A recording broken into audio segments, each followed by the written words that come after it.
Well, How to Marry a Millionaire, of course, reinforced Marilyn Monroe's new position as one of the big top stars, but she never got over the massive insecurities that she had, and she never stopped questioning her ability as an actor.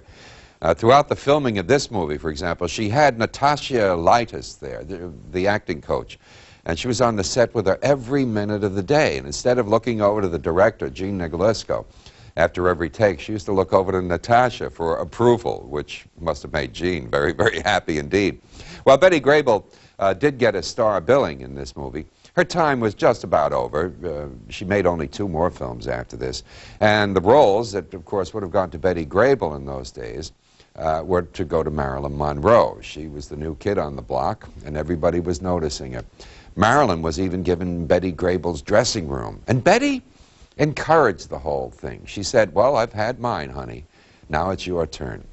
No one ever disputed the fact that of all the superstars that ever were, especially in the time of the 1940s, Betty Grable was hands down the nicest person you could meet. Now let's look at this. Next on AMC, Alan Ladd stars as a soft-spoken lawman in the classic Western Whispering Smith, with Robert Preston, next on AMC.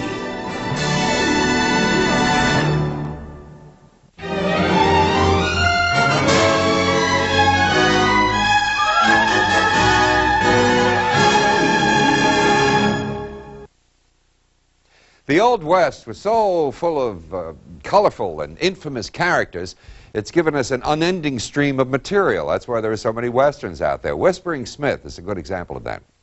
While not as famous a lawman as, say, Bat Masterson, or as infamous as Billy the Kid, there really was a guy by the name of Whispering Smith. He was a railroad detective who was quick on the draw and soft on the words. The question is, was he a hero or was he a villain?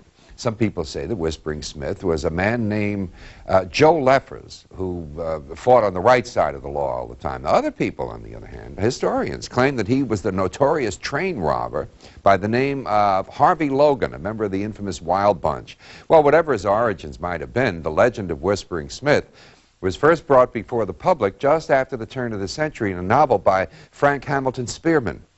In the late 1940s, Paramount cast Alan Ladd and frequent co-star Robert Preston in the definitive film version.